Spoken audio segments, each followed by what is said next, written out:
Hey, Slick Talkers, thank you so much for tuning into this podcast. And I know that if you love this show, you'll also love my morning show called Good Morning Hospitality with my co hosts Michael Golden and Brandy Canali, as we spend 30 minutes every Monday morning to dive into the industry's top latest news and trending topics. So go check it out on wherever you find your podcasts at Good Morning Hospitality. And you can live stream with us on Monday mornings on LinkedIn, Twitter, Facebook, and of course, YouTube. Now, I hope you enjoy this episode. One really interesting thing that I think is mentioned in this book is a research about judges. So it's called decision-making fatigue. So, Yeah. so basically what the idea is, if you're taking too many decisions in a short succession of time, you're going to be super tired. And then at some point, you're just going to say, yeah, okay, fine, because you're tired of making that decision. So they researched this with judges somewhere in the States. And when they basically sit there in the early morning, every prisoner that would appear in front of them in the morning would never ever get parole. But like the closer and closer that you get to lunch, the more tired the judges are and the more the parole they give. And then they go to lunch, they come back, they have reset their energy, and nobody's getting parole, and then it goes up again. Mm. And it's super interesting. So it turns out that you're basically more willing to take hard decisions in the morning or right after lunch. And we did, here's the link with the upselling part. So we did a research some time ago looking at when is the best time of the day to upsell. And it turns out that business guests has the highest conversion rate in the morning, and Okay. conversely, leisure guests has the highest conversion rate in the afternoon. So that's a really interesting one in terms of time of day of upselling.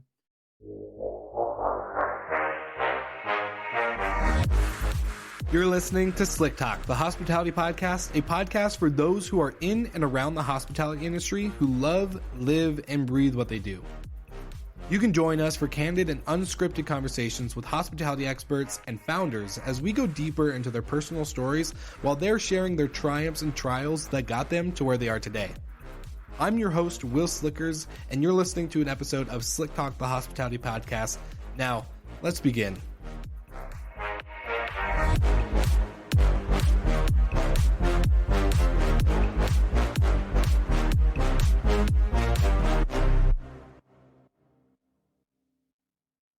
What's up, Slick Talkers? I hope you enjoy this episode. And this episode was so fun for me because Erik and I had such a fun conversation about the pretty much the mindset of upselling when it comes to your hotel and making extra revenue outside of just the nightly rate. And so how can you use this to get in-stay revenue, pre-stay revenue, and even post-stay? It's super fascinating. I think Erik and I had a little too much fun going into some of the mindset stuff, but overall, really great episode, and I hope you guys enjoy it. If you are going to be at High Tech in Orlando, June 27th through the 30th, I would love to see you there. Hospitality.fm, my podcast network, has partnered up with UTIP, and we're going to be at booth 2007. That's 2007. And we're going to be doing live interviews, a couple money giveaways, and a bunch of other exciting things. So please join us at booth number 2007 at High Tech in Orlando. And if you are wanting to connect, go ahead and grab the link in the show notes for my LinkedIn, and we'll get together and make sure we have some time to chat. Now, back to the episode. Is technology considered overwhelming for you, or do you feel like it's just so difficult to keep up with the latest hardware and software technology? With so many different products, it can be hard to manage pricing, bookings, guest communication, accounting, channel management, and the list just goes on. Journey is making complicated technology accessible for short-term rental owners and operators alike. Journey has complete end-to-end products and a unified platform available for any stage of your business within hospitality. So, if you book a demo and sign up for Journey and any of their products, you'll receive 10 free smart locks for your property. Go to journey.com, that's JURNY.com, to book a demo and select Hospitality FM or Slick Talk from the drop-down menu. We love partnering with Journey, and this is a killer offer that you can't refuse. So, with that being said, back to the episode, and thank you for listening. All right, everybody, welcome back to another episode of Slick Talk, the hospitality podcast. I'm your host, Will Slickers, and today I am joined by Erik, who is the co-founder of Oaky. Erik, my friend, it's super good to have you on the show, and welcome to the podcast.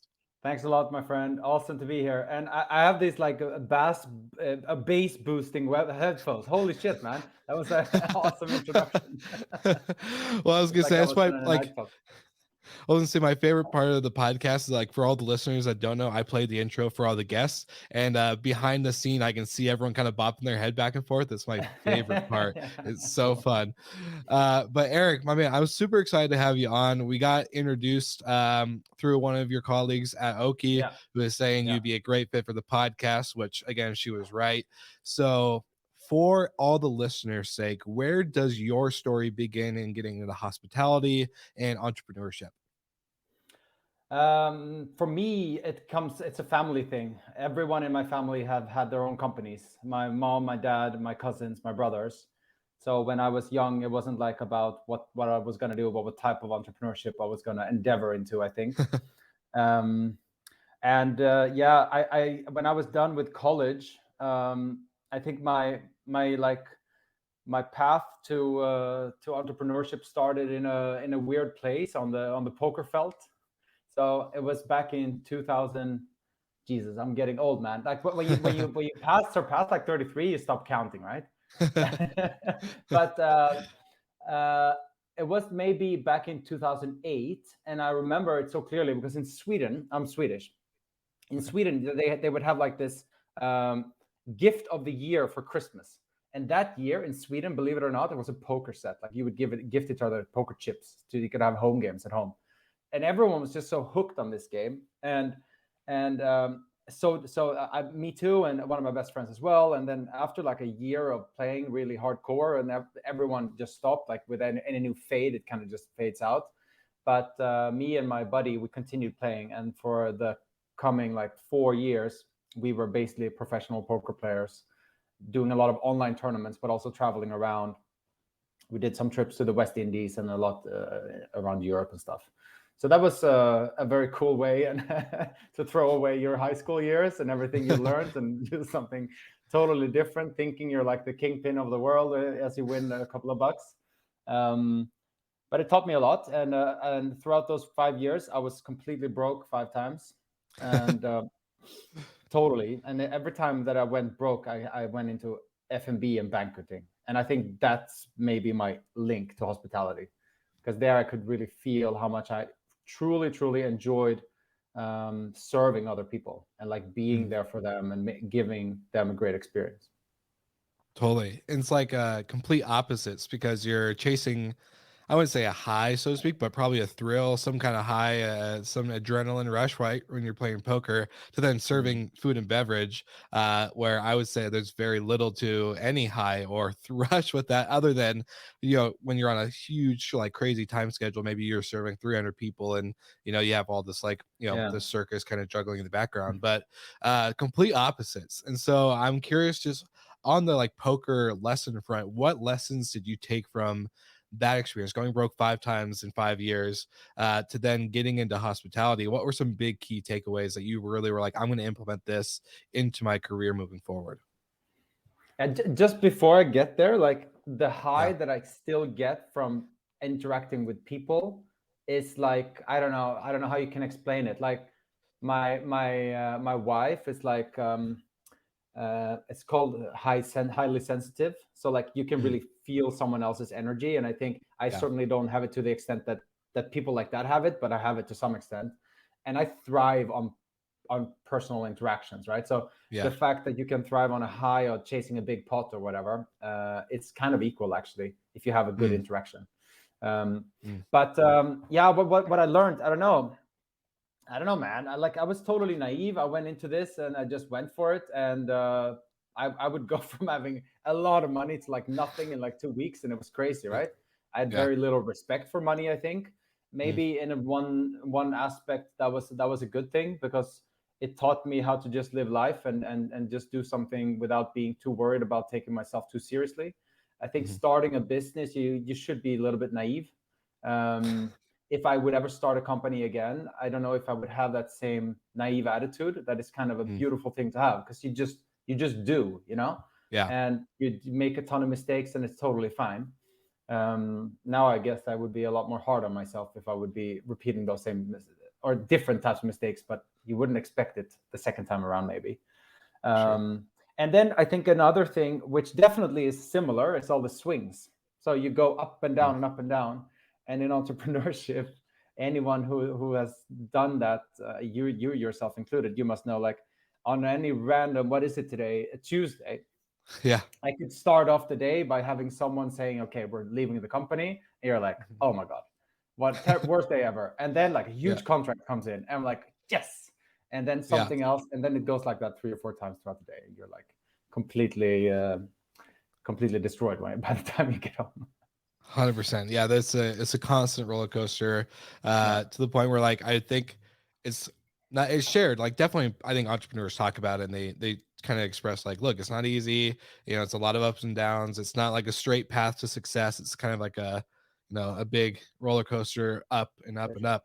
Um, but yeah, it's definitely I don't know. I don't even know how to put it in words really. It's like one day you could be thriving and the next day like we just had Memorial Day weekend. So yesterday, normally I work those days. Like I work those like Yeah, government holidays that are technically off for a lot of people.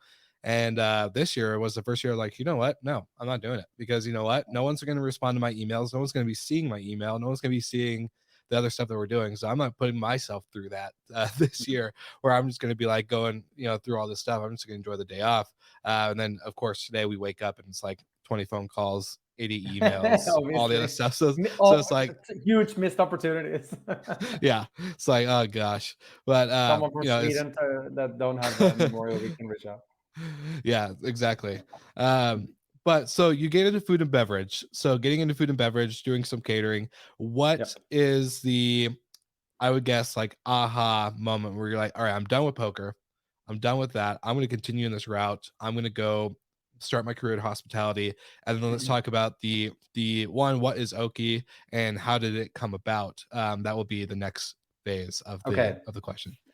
Yeah, if I remember it correctly, it was pretty wild because I had like I was 23, I think, and I was like I had just gone broke, and then I end up winning a really big tournament for like Mm, 6 digits US dollars, wow. and after like 2 months, I had nothing left of that money. Like it was crazy, and then I just thought to myself, okay, what am I really doing here? So I talked to my older brothers because at the time I was also, I was living with my friends at home in Sweden. It was love my friends to bits, but it was so predictable. My life, everything Mm, was the same. Every Tuesday we would do this, every Wednesday. So I thought either have to change my friends or I need to go somewhere else. And so I found this hotel school education in Holland, which was really renowned, had a great name, was affordable, like I could go. And yeah. luckily enough, like there was this open day in Gothenburg, which is like 2 hours away from my hometown. So I just went on my in my little Seat Ibiza that I was driving, like it was stolen Yeah. at the time, and scooted over there and got in. So it was an open day with interviews and stuff just Mm, on the same day, and I got accepted. And basically 2 weeks later, I was there with my luggage in Holland, starting this education. So it was spent very wow. quickly, and I think it was just what I needed, honestly. And that threw me Yeah. into hospitality, which I loved. And hotel schools. I don't know. Have you been to a hotel school before? Never, never. We've talked about it a couple times. We've, Yeah. talked about like online hotel schools and stuff, but never to the point where I'm like actually physically there with my luggage 2 weeks later after applying. Yeah. Now, what I loved about it compared to like a university that I would be used Yeah. to, like in a university, you're kind of, you're just walking into a building. Maybe it's not comparable to like nice universities in the US, but Hmm. to me, it was like you're walking into a building. You're one of a bunch of students. Maybe there are some lockers, and that's basically it in classrooms. Mm. Walking into this hotel school, it was so nice because the first thing you see is like a reception lobby, and there are these people that are dressed up and they're treating you like you're a hotel guest, and Oh, that's that's like cool. the whole thing. All students working in housekeeping and beautiful F&B outlets. You have amazing food that are super cheap, and you end up also doing this education and working in all of these outlets.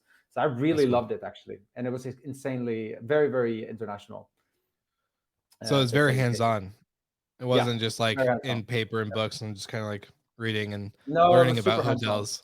Okay, Yeah, cool. and we hire a lot of interns from hotel schools, and like they may not have the best knowledge around like certain topics, maybe like revenue management or whatever, but Mhm. they're like the best people in the industry at being hospitable, obviously, but also at presenting themselves. You can let any one of them into a room, and you know that they're gonna be able to, they're gonna behave, and people are gonna remember them, and they're gonna be Yeah. liked.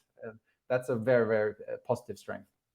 Yeah, there's something kind of like how they carry themselves. I've seen it with intern slash students slash like brand new. When I first started my career, it was a Marriott, so it was a four diamond, kind of like luxury conference hotel.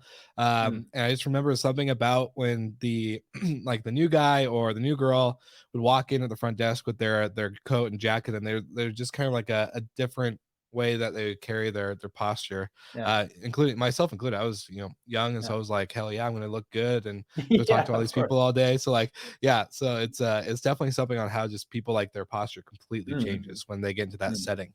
Yeah. So for you, what was that? Did you have like a crazy transition while you were at school, going from like that poker mindset to Oh then? man, yeah, yeah, yeah, yeah. And even like in Sweden, it's very common to take like gap years. And I Mm, went bananas, right? I took a 5-year poker gap year, like unheard of. That was it. I thought that was gonna be my life forever. That was my yeah, my mindset for many years.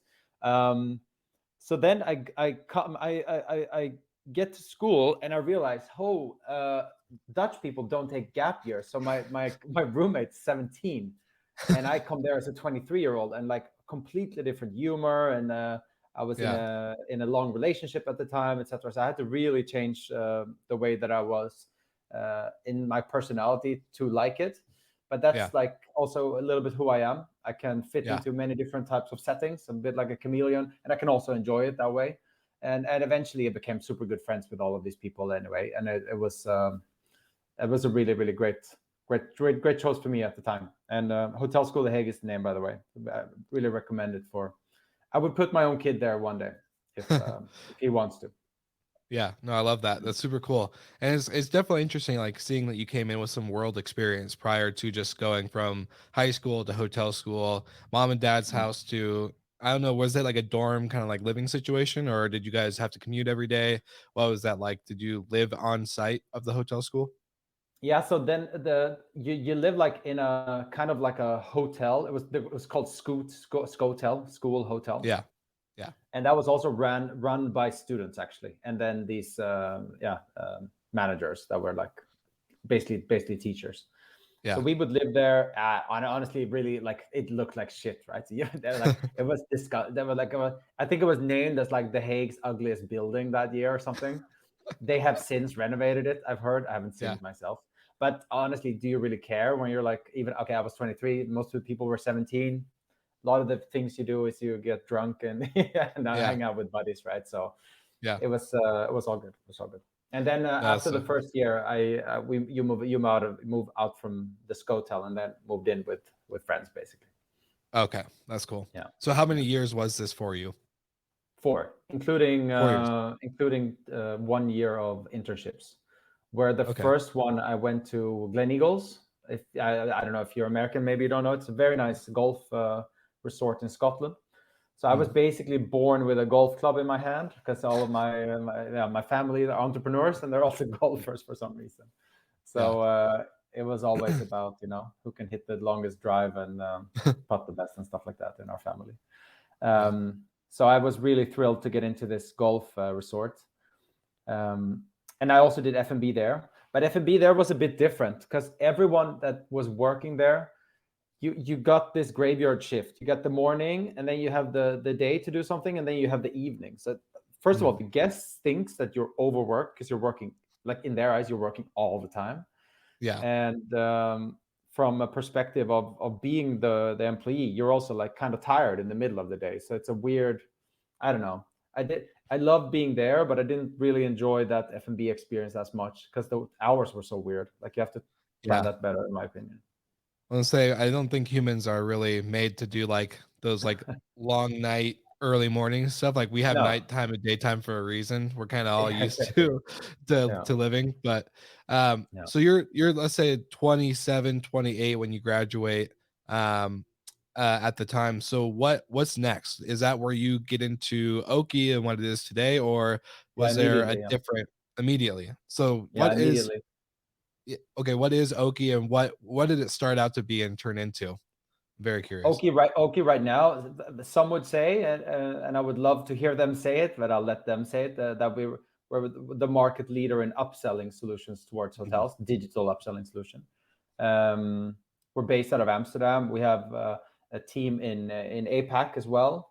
We are about 60 people, 60 employees in the company. We service about 3,000 hotels across 100 countries or so.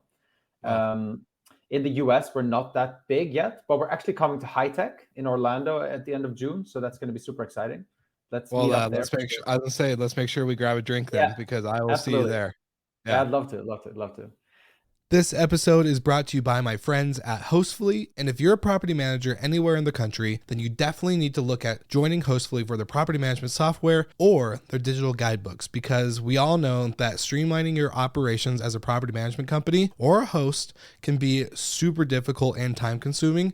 And this is the tool that helps you take care of that and earn back time from your day and to actually have a life. So if you haven't already, go to hostfully.com, use my code SlickTalk20, and make sure that you have that ready to go, because it will be a game changer for you. So go ahead, go to the link in the show notes, hostfully.com, use code SlickTalk20, and enjoy having some time back in your life. And now back to the episode.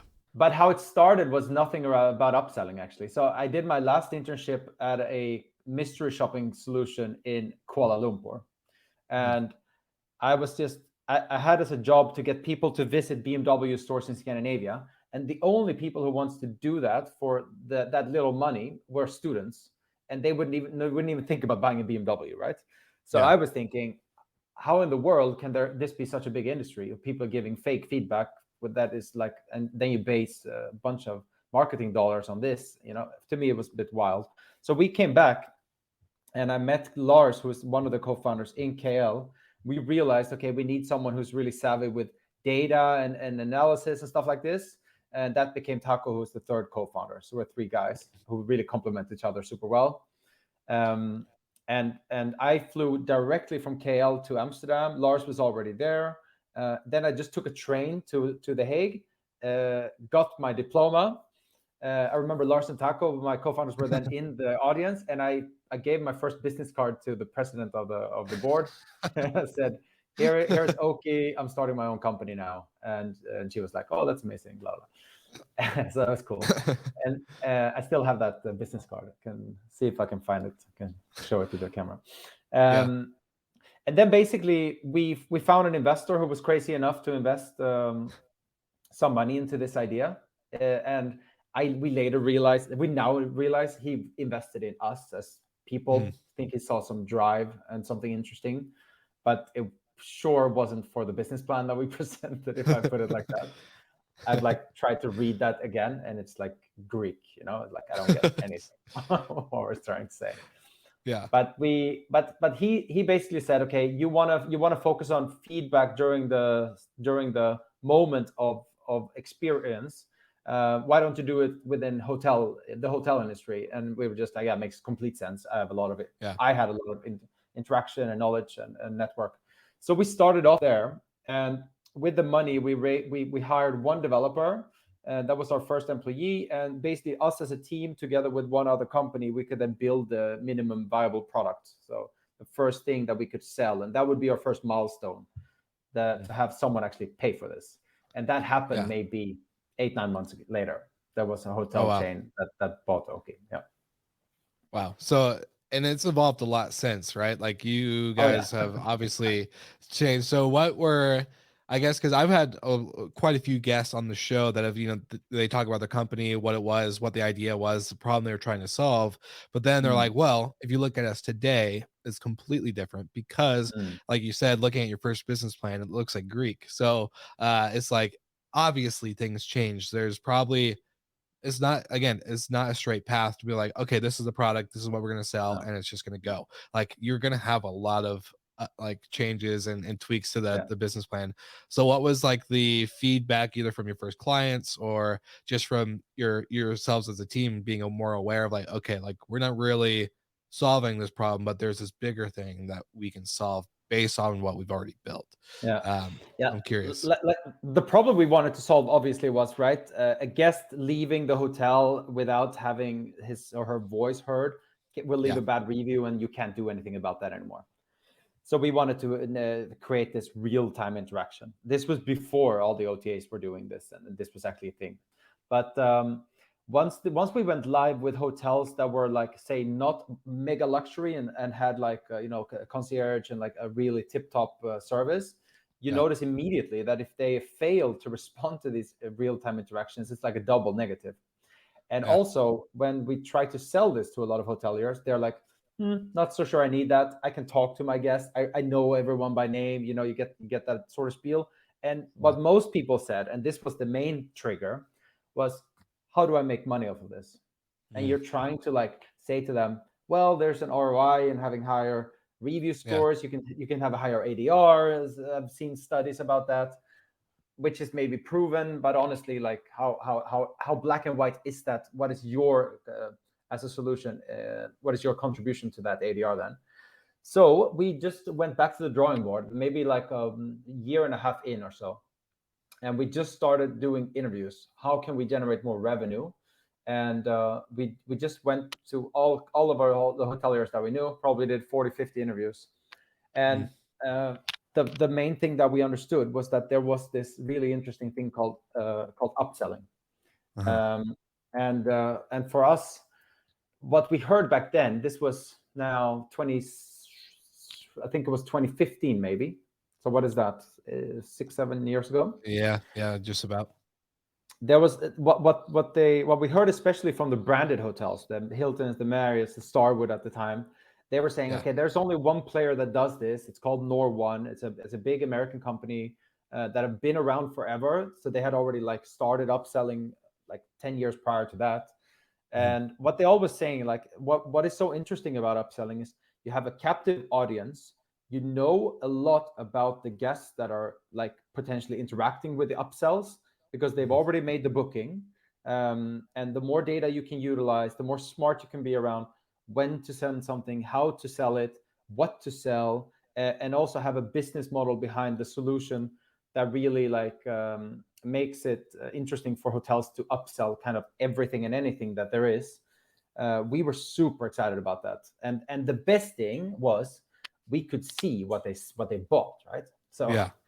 that was for us like once we developed just a very simple thing, buy a room upgrade, and we saw, oh my god, someone bought a room upgrade who generated $40, and we could just see 40 on that little dashboard. Yeah. We were like, okay, this is a no-brainer. So we just put a lot of effort into that. But we still, and this is maybe a big learning if there are any aspiring entrepreneurs out there, that Yeah. would be a trigger moment immediately to just say, okay, let go of the feedback, let's focus on this. But we Yeah. continued a good year with both of them in parallel until, and maybe this is milestone number 2, we took in new investors who were from the industry, like Mhm. people that are pretty well known in the PMS world or that have been working with revenue management systems, etc. Um, and what they all said was basically, you have a really small team. If you're going to be good at something, you need to focus. So Mhm. either you kill the feedback or you kill the upselling, but it wouldn't make sense to kill the upselling because every one of your customers is using that and it's easy to Yeah. sell, etc., etc. And the other one was only used by maybe 40% of the customer base at that point. Wow. So that's when we decided, okay, easy peasy, pop, pop, let's go. And for us, it was actually it sounds easy now, but I remember that we were competing at the time with like CRM players. I don't need to mention any names in this podcast, Yeah. but we were Yeah. competing with like CRMs that were offering, cross the full guest journey solution. And for us to decide to go only in one pre-arrival upselling was going to be our thing. It felt so small that what most hoteliers were saying to us at the time was like, okay, Erik, sounds great, but honestly, we want one solution to do everything for us. Mhm. And so that was why we were thinking, oh my God, we also need to be that one solution that does everything. Yeah. But it turned out that the best advice we could have ever gotten, and also take to heart, was to forget about that and just become best at a small thing, and Mhm. then continue from there. And Yeah. that's what became Oaky ultimately. Yeah. No, I love that. And, something I wrote down is that, I think it's funny as entrepreneurs, and it's a common theme that I'm seeing throughout every interview and just even through our day-to-day life is just that you need to listen to your customers because sometimes they know your product or what your product needs to be better than you do.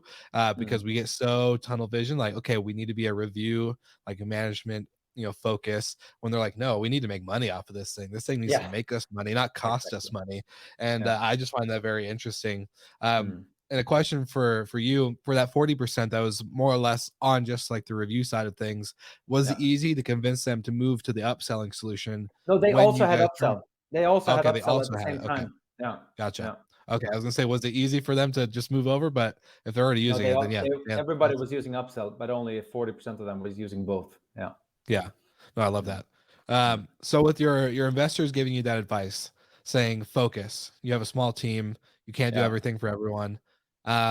What was the trajectory from there? Kind of just honing in. Did you guys put your head down for a while? Did you start making big splashes? What was kind of like, okay, if we're gonna focus on this one product, this one tool that's gonna make us revenue, what were the next steps for you guys as a team? For us, it was like we had to figure out personalization. That was a Mm, big thing. We couldn't keep sending, everything to everyone. The beauty yeah, of upselling for us at the outset was the personalization piece. Be able to sell the right deal to the right guest at the right time for the right price. Like that's the mantra, right? And that's what you want mhm, to. That's the holy grail. So we developed that. I remember very quickly a very powerful segmentation engine that would allow us to take all of this data from the PMS or the channel manager or what have you, and then create segments within that, and then basically send personalized messages, but also personalize the offerings that every guest would see. This is very standard nowadays, but back yeah, then it was kind of a new thing because even the American player Nor One didn't really do that much in terms of personalization at the time. yeah, Um, and then after that, it was like it was so nice actually because we had gotten rid of that feedback part, and now we could just become nerds about upselling. So we just learned mhm, everything. I remember starting to study about behavioral science. Got super into that, how you can use a lot of different types of effects or how do you call it, like techniques basically to yeah, use the biases that we have in our brains to persuade us to do stuff. But also it was like stuff. How do we optimize for room upgrades? We knew very quickly that we didn't want to be. We wanted to be as self-serve as possible, so that mhm, hotels needed to go in and basically create deals and create content. Okay, so how do we inspire hoteliers in terms of what they can upsell? And we yeah, always had this business model where we were a flat fee at that time. So hotels would just sell anything and everything as long as it was legal through Oaky, uh, right? So yeah, there were hotels that were selling goldfish to their. They were creating a funny segment. Lonely business travelers, like business travelers traveling alone, they would be offered a goldfish, and then like they would buy the goldfish, and then when they enter the room, there would be like a little note saying, "Hey, Will, I'm happy to keep you company for the night or something. Hope you enjoy your stay." And that's so that funny. went viral. Someone took pictures, and it went on to this children no it's not children kids rights organization, talking about whether this was like bad for the animals. Crazy. Yeah, And all that publicity was just incredible. um, so we had a really really exciting ride, and eventually we started seeing, we started to become really good at it. Conversion became our thing. How do you put the right deal in front of the guest and make them buy it, right? That was mhm, always the thing that we were dabbling with. And our team grew, and we could hire more specialist roles within this. Our partnerships became really significant because mhm, we knew what we were talking about. We started to getting invited to things. The bigger customers started to gravitate towards us. We started getting inbound from those that were now using Nor1, and Yeah. then the biggest milestone, maybe that there were many milestones of the career, but maybe one of the biggest ones was when one of the bigger hotel chains in the world switched from them to us, and then Wow. it was champagne Yeah. all over in the office, and that was a really cool. Then it really felt like, wow, we came far, because Mm. it was incredibly different. I remember signing up a big hotel chain versus all of those smaller ones in the beginning, where the security wasn't that big of a deal, GDPR Yeah. wasn't so special, and then it's a completely different ballgame. So when we had done that the first time and we successfully rolled out a lot of hotels quickly, that was really special.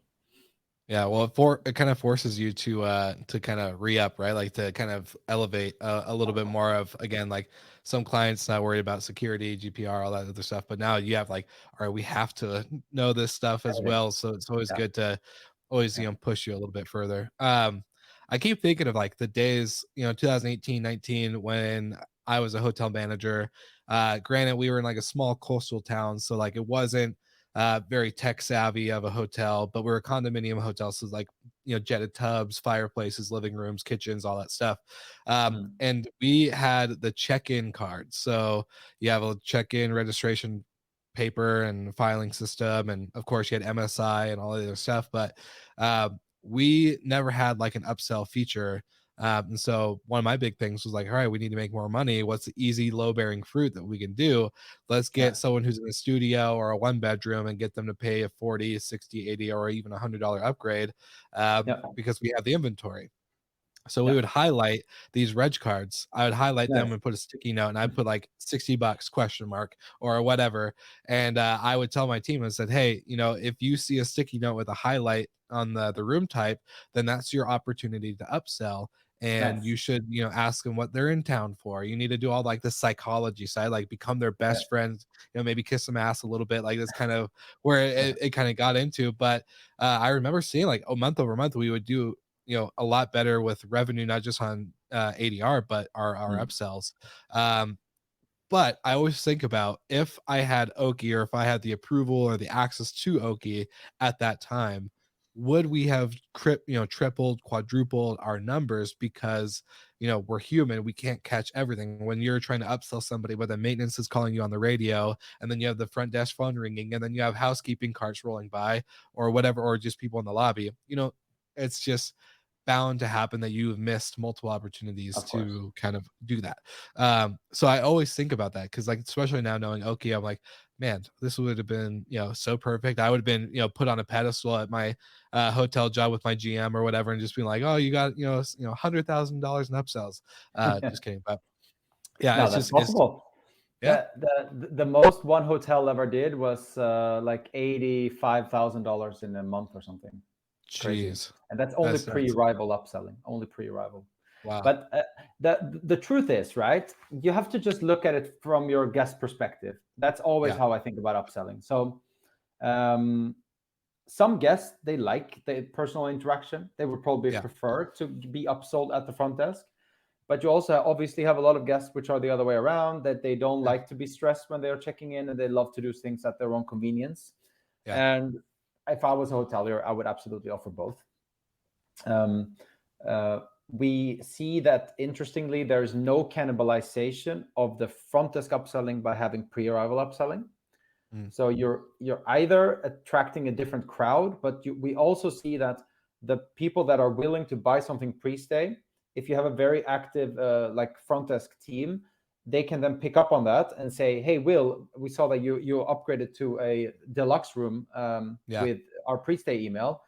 You know what? There is a suite available for only $50 more. And then it Mm, turns out that you're more prone to buy more if you bought pre-stay. So those yeah, guests are actually, just because you're willing to spend more money, I think.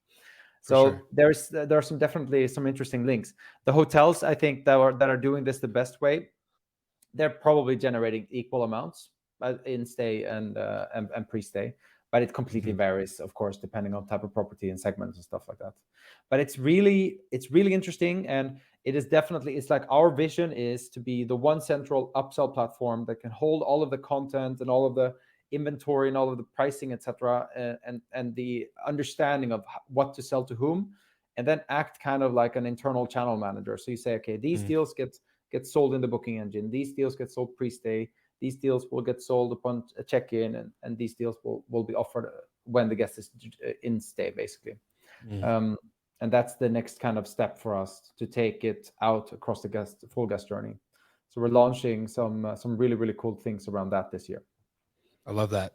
I'll probably learn more at High Tech, so that'd be cool. Yeah, definitely. The psychology side of it. I know you and I, you kind of talked about the passion of like what goes into the thinking, the brain like Yeah. activity of an upsell, right? So for you guys, have you hired like psychologists or any kind of like, have you gone down that route of the deeper meaning of like why people like how to capture, like, because it's easy to say, I think as hoteliers or even in the short-term rental world, we're talking about how are you going to generate more revenue for your business outside of the nightly rate, and of course it's pre-arrival, this in-stay, all that good stuff. But for us to say the right guest at the right place at the right time at the right price, Yeah. easy. But what is that, like, what does that look like on the back end? How do you know the signals of being the right place or the right person? Like, what are the giveaways? Like, have you guys gone down that rabbit hole of, what to look for, what not to look for? What's the easy, what's a hard one? Whatever it may be. Like, do you guys have like a gauge on that? Yeah, so I can give you a couple of examples. I just had to bring up one presentation that I did a while back, which is so amazing. Okay, so basically it starts with a story, like, because you're asking me, are we doing a lot of this research ourselves? Well, actually, there has been loads of research done already, so you can put into practice what has been done. That would be my advice number one, and buy a book like Predictably Irrational by Dan Ariely or something. There we go. And then just read that book, and then you'll be inspired with a bunch of stuff. That would be my like low-hanging fruit. But one really interesting thing that I think is mentioned in this book is a research about judges. So it's called decision-making fatigue. So basically what the idea is if you're taking too many decisions in a short succession of time, you're going to be super tired, and then at some point you're just going to say, yeah, okay, fine, because you're tired of making that decision. So they researched this with judges somewhere in the States, and when they basically sit there in the early morning, every what's it called, when you're in jail, when you're in jail, what's it called that you are? You're a prisoner. Prisoner. Yeah. Every prisoner that would appear in front of them in the morning would never ever get parole, but like the closer and closer that you get to lunch, the more tired the judges are, and the more the parole they give. And then they go to lunch, they come back, they have reset their energy, and nobody's getting parole, and then it goes up again. And it's super interesting, right? So it turns out that you're basically more willing to take hard decisions in the morning or right after lunch. And we did here's the link with the upselling part. So we did a research some time ago, looking at when is the best time of the day to upsell. So we A/B tested leisure guests versus business. And can you guess what time of the day is best to upsell to a leisure traveler? I wouldn't say morning, probably because they're just probably frantic. They're trying to get on their vacation, but I would say maybe afternoon. They're probably more relaxed. They are closer to the destination. They're already thinking of themselves on the beach or wherever they're going to be. So I'm assuming afternoon for the leisure. I could be totally wrong. No, yeah, you are. It's like we tried like morning, after lunch, and afternoon, and it turns out that morning has the highest conversion rate for leisure travelers. But conversely, oh no, sorry, I'm reading it wrong. Business guests has the highest conversion rate in the morning, and conversely, leisure guests has the highest conversion rate in the afternoon. You have to cut that away, or just keep it. No, so that's a really interesting one in terms of time of day of upselling. It's based on a bias where you're more likely to make decisions. Like basically, you should try to offer something when someone is a little bit tired, basically, because then you have a higher chance of making success. The other one is choice overload, of course. How much upsell offers should you offer? There was like a research done where they presented 24 types of jam in the supermarket versus 6 types, and having 6 types of jam was yielding like 300% more revenue or something. Okay.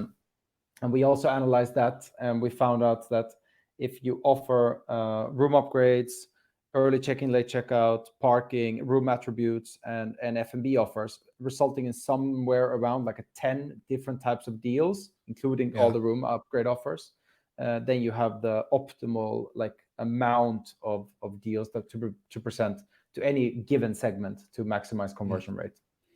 So That don't was do also just one. Don't just be like, hey, no, no, here's a no, room no, no, upgrade. Okay. no. So definitely a good wide range. Yeah, absolutely. The Yeah. at least pre-stay. But let's say you have a hotel maybe, and it's like very very last minute, and you want to send a text message maybe instead of an email because it converts higher. Then that would be the only time when we've seen that it's more successful to maybe have it hyper relevant and say, hey, do you want to have an early check-in because you're arriving in an early flight or whatever that may be. And also, of course, when you're standing at the front desk, that it wouldn't make sense to just say, do you want this? Do you want this? Do you want this? Yeah. So you need to be quite relevant there as well. Yeah. And the list goes on. There's I love the part about, have you heard about the decoy effect? The decoy effect. No, it sounds something like you could probably guess, but I would love to hear it. Yeah. So basically, Yeah. it's like the example is from a cinema where you're standing and you want to buy popcorn. So there's a Mm-hmm. $3 popcorn and a $7 popcorn, which is way bigger. And when you see those next to each other, the $7 looks super expensive. And now Mm-hmm. you introduce a middle one, which costs $6.50, and which is a lot smaller than the $7. And all of a sudden, the $7 looks like it's super valuable, and the sales skyrocket there. So that's also something that you can use in upselling. You can say, here's a 3-course dinner and a 5-course dinner and a 5-course dinner with something extra. And then actually they have exactly the same price, but there's a decoy that makes that deal look way more appealing. Like we have this Interesting. all the time. If you buy your MacBook or whatever Yeah. on Apple's website, like every website that you see has this. And what the interesting thing is, when you talk about behavioral science, you're very quickly thrown into like this ethical dilemma. Am I fooling my guests? Because as hoteliers, I'm going to say we, because I've also been working in hotels. You want to be there for your guests, right? You're very thankful that 100%. they're coming. At the same time, you want to squeeze as much money out of them as you can. Yeah. So where is the ethical dilemma? Well, I personally don't have a problem with this, because whatever we're buying online, we are being like attacked by all of these things, and like only 2 rooms left, etc., etc. So, but as like, this is just the way that marketing works. And if I was Yeah. a hotelier, I would be very interested in this, because there's some quick wins that you can do for sure. For sure. Well, it's probably not a great example exactly like the popcorn one that you gave, but I always think of, my friends and I talk about the Costco chicken, the rotisserie chicken that Costco does. It's the Okay. stupid, it's a really good chicken, and it's like hot, ready to go. You take it home, like you can eat that sucker right away, and it's pretty decent size. Um, but it's like 350 or something really cheap. And we're like, what the hell? This is like crazy. How are we getting chicken for 350? Really tastes really good.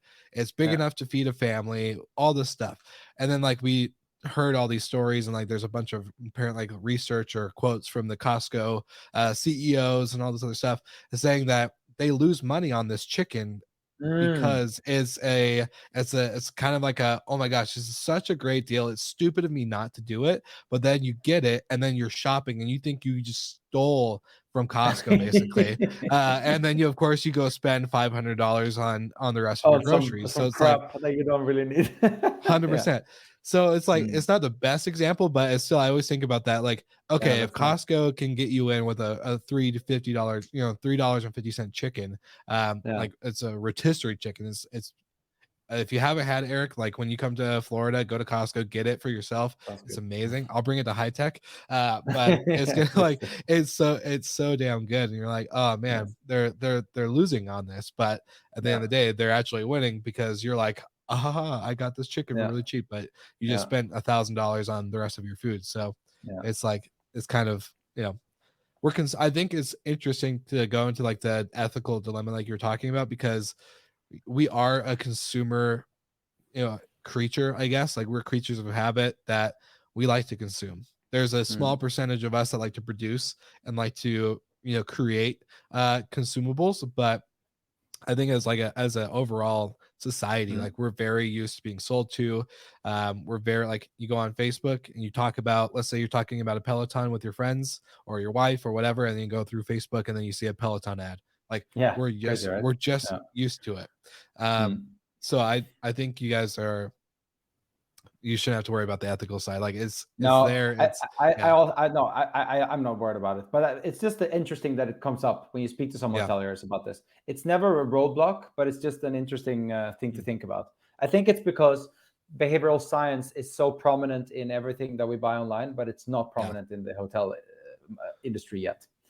yeah, And I don't see why not, because you can do so much.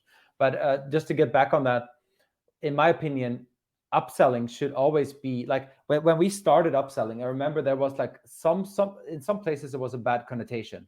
Upselling yeah, is like you're forcing someone to buy something more that they don't really want, and it's like yeah, cumbersome and all that. And for me, like upselling should be listening to what your guest wants, and ideally in a proactive manner, being able to offer what they want for the right price and a super smooth experience to add that to their yeah, stay. yeah. Multiple stages around the guest journey, um, and just basically extend that offline service to a digital amazing experience across the full all of the touch points. I agree. That's a real win-win. And then you're driving revenue not because you're greedy and you're only trying to sell high profit margin deals, but you're actually offering Yeah, all types of services and offers that you would like and think that your guests find relevant. yeah. Yeah. So it's a beauty of it. It's an art in doing it the right way, I think. 100%. And Mm. I think the beauty and the art aspect is really true because it's if you look like pre-COVID, right? Like pre-COVID, a lot of people just weren't, they were so used to this check-in front desk experience, right? Like I have to go into a line or just immediately if it's a slow day at the hotel, they just go check in, get their key cards. Now, I think hoteliers and even vacation rental, like just because I have to like bring both sides for our audience sake, but now guests are really expecting the opportunity to choose how they experience the property, whether it's checking in person or getting a mobile key card or pin number for their code and never seeing a human at all, like just getting there, parking their car, taking out their stuff, going to the room. They want that Mm. flexibility, that opportunity to choose that. And I think like kind of what you're talking about, the art of being able to sell and create this other extra revenue outside the nightly rate is giving that enhancement of like letting them choose how they want to experience your property. Do they, if I'm on a business trip, I'm more likely not going to upgrade to a suite, but I'll definitely like do any type of upgrade when it comes to food and beverage and the other types of things I'm going to need or want, or parking. But if I'm there like with my significant other, am I going to want that Mm. upgrade and the food and beverage and Mm. probably, because I Mm. want to make the cool memories and I want to choose how we can experience that, and I don't want to be sold to like I'm at a car dealership. So I You think know, talking about that, like one of the yeah, coolest deals we ever sold was from a Hard Rock hotel in the Maldives, yeah, and it was called what was it called? Something with a diamond. So it was basically they had a huge segment of people coming there to surprise mm, get engaged. yeah, And so they then reached out to the booker via Oaky and say like surprise her with a diamond or something. It was a yeah, crazy deal. It was like $2,500 when you like dang, all the whole package. Like they had the ring arranged. They had like people playing violin on the beach and like this beautiful little thing, like the whole thing. And they just took away all that stress. And this was actually bought by people who now wanted to what's it called when you get engaged? Like you're asking the question. I'm blanking the on. proposal, yeah, Yes, exactly. yeah, yeah, yeah. And that was so cool. That for me was just like mind blown with the creativity. And it's just There we go. listening to what your guests want. That's really cool. 100%. So if I ever get to that point in my life where I'm ready to propose, I'm definitely going to go to the Hard Rock. I'll Exactly. just take that stress off of me because Yeah, I already know myself. I'll probably be sweating just thinking about it. But I that's was a super cool. nervous moment doing that for sure. Well, Eric, I really enjoyed the conversation, and I just think what you guys are doing is super cool. Obviously, leaders in the space, in and out of upselling. Um, Obviously, like outside of pulling out a presentation, it like the back of your hand. So I think it's just super cool to hear your story, and for the listeners out there, I'm sure, this is a topic. Upselling again, whether it's hotels or vacation rentals, I know this is something that I don't think is touched on enough, Mm, because I think if you can get your business or your operations to the point of being smooth, not having to put out as many flyers every day, right? Like guests get their check-in information, they get this, they get that. Like don't need to have a lot of questions, right? You don't need to spend a lot of time putting out fires. I think you can spend more time being creative with your team and your operations. On like, all right, now what can we do to make this really special? What can mm. we do to create this opportunity? And I think upselling slash experiences and creativity like that is super untapped still to this day. So it's going to be very fun to in 2023 or 24 or 25, whenever you and I revisit and kind of see the Yeah, that would growth be of amazing. upselling. Yeah, it'll Yeah, it'll that be would be awesome. really So and I have to say, like coming out of COVID, I feel like there's so much momentum right now. 100%. It's incredible. I feel really, really, really, really positive and optimistic about the business, but also about the industry. And 100%. that's going to be super cool. I would love to do another episode for sure. Let's see. Perfect. Maybe we're in vacation rentals by then. That would be amazing. Hey, we'll get you in. I'll make some introductions. We'll get it going. No, it's super good. So for my famous last question for all the listeners that listen to the show regularly, to our guests is, if you had one link, which we're not going to do, we're going to of course plug everything Oaky and you in the show notes. But if you had one link specifically that you wanted the listeners to go to, whether it could be anything, it could be Oaky related, it could be a book, it could be a documentary, whatever. I've had crazy responses on that side of things. So it could be any link, but what would be the number one that you would want anyone to go to who's listening to the episode today? What a good question. I would send them the.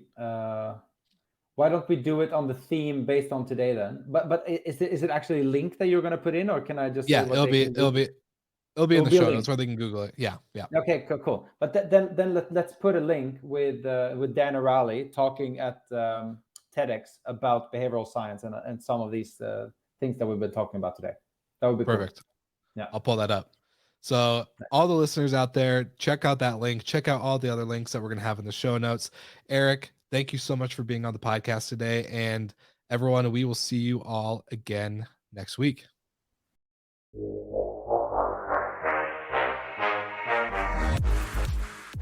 Thank you so much for listening, and thank you to our show partners for making Slick Talk, the hospitality podcast, possible. We hope you enjoyed the show, and we would love to connect with you outside of the podcast. So you can follow us on all of our social media channels for daily hospitality content, or find us on slicktalkthepodcast.com. And don't forget to rate, review, and subscribe so you never miss an episode. I'm your host, Will Slickers, and we will see you guys all again next week.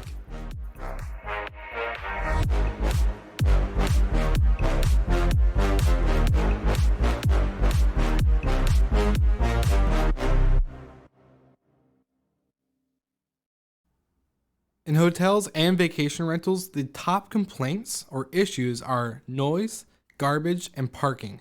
I may not be able to solve all of your parking and garbage problems, but I could definitely help with your noise problems.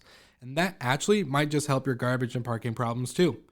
So NoiseAware is the only 100% privacy safe noise monitoring solution that property managers and owners can use in order to ensure they avoid parties and other issues happening at their property. You won't get notified when a plate breaks, but if you have a little quiet get together that kind of gets out of hand like this, then NoiseAware will give you the peace of mind to ensure that you and your property, and of course, your profits, are protected.